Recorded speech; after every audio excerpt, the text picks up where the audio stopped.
Hello everybody, welcome back to my channel. I did an unboxing video for this piece earlier. If you're interested to check that out, the link is down in the description box below. So today, this is my review of the Geckota E-01 sports watch. This watch comes in 3 colors, black, blue and green. It also comes in 3 movement selection, an automatic ETA 2824, an automatic Miyota 9015, and a Ronda 715 quartz movement. The blue and the green dial, if I'm not mistaken, they are only available with Miyota 9015.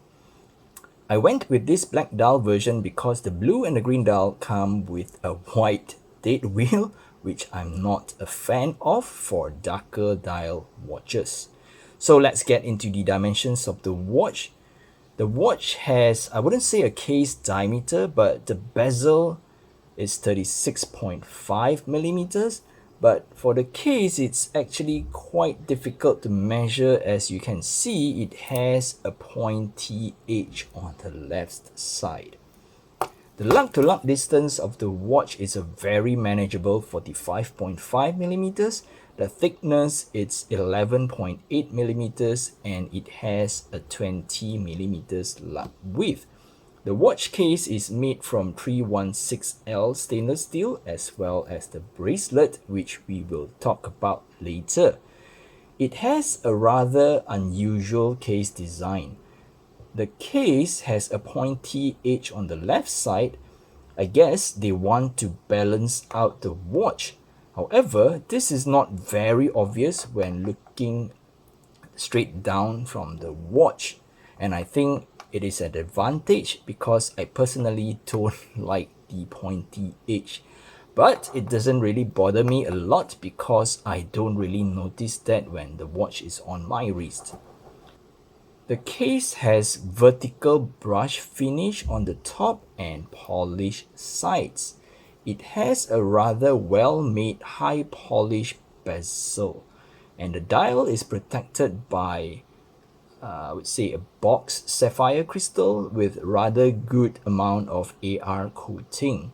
It has a signed screw down crown giving the watch 100 meters of water resistance. In my unboxing video, a viewer pointed out that the crown guards are attached as he has one of this piece where the crown guard popped off. Taking a closer look, let me just try to zoom in.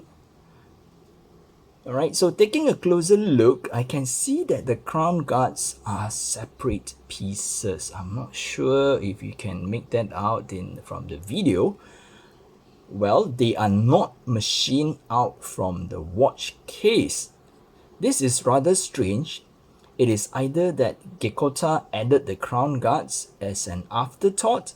Maybe the watch is designed or was designed without a crown guard initially, and it was later added in because they feel that it looks better with the crown guard, or they wanted to have a generic watch case that they could share with their other models. But anyway, this is a big negative to me. Being marketed as a sports watch, the crown guards are supposed to protect the crown from taking a hit. But with the crown guards potentially falling off and potentially getting lost while taking a hit, that sounds rather impractical to me. From the pictures on the website, the dial has vertically brushed effect. Honestly, in real life, it's very hard to see, even under direct sunlight. Most of the time, it will only appear as a black matte dial. Even with the lack of vertical brushing, it is still a very nice dial to look at. All the indices are applied and they are nicely polished. The handsets are high polish as well.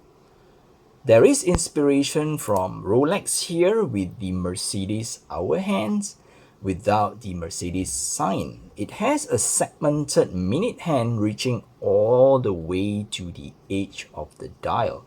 This makes reading time very easy. all the indices are filled with superluminova. Geckota did not specifically mention what type of superluminova that they use, but I'm guessing it's BGW9 due to the bluish hue. We'll do a lume shot. So this is how the lume of the watch looks like. It has a slightly green or bluish hue, so I'm guessing it's BGW9 here.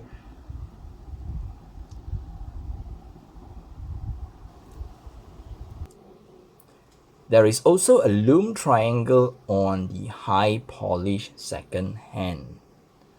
There is a date window at 3, and for this black dial ETA 2824 version, it comes with a matching black date wheel, which I really like a lot.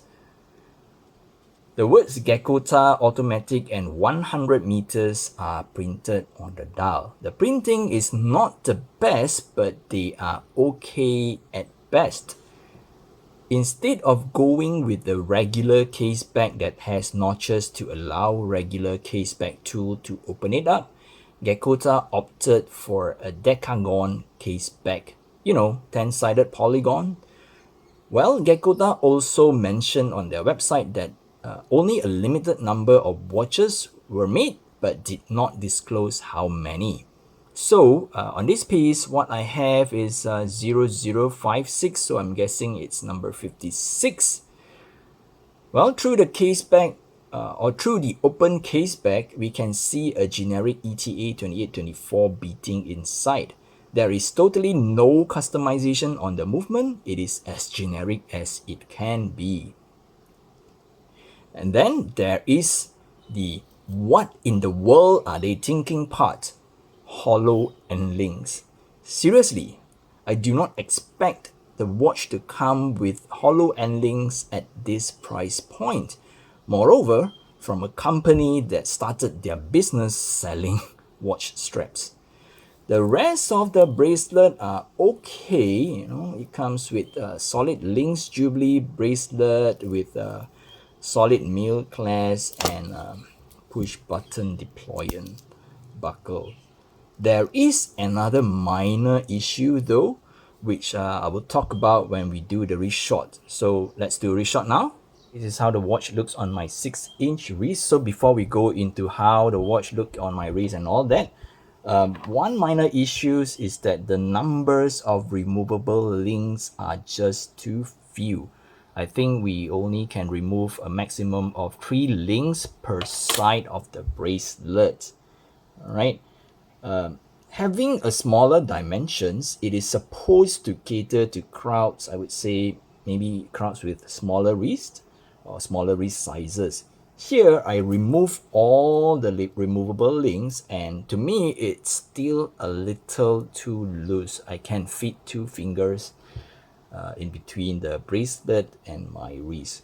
So I wish Geckota would at least add an additional removal link on each side of the watch to cater for small wristed people like us or like me. Alright, I have a 6-inch wrist of 15.2 centimeters, and this is how the watch sits on my wrist. If you look at the dimensions, the proportions, it's quite okay. It's quite good for small wrist. And the Jubilee bracelet feels comfortable on the wrist and all that, but you can see, if you can see by now, the clasp, if I put the watch this way and I roll it back, the clasp is a bit off-centered, because usually for a normal bracelet I would remove an extra link or 2 on this side so that the buckle is further up here. Okay, and then the case, I think it has a very nice curvature that blends quite nice to my wrist as well.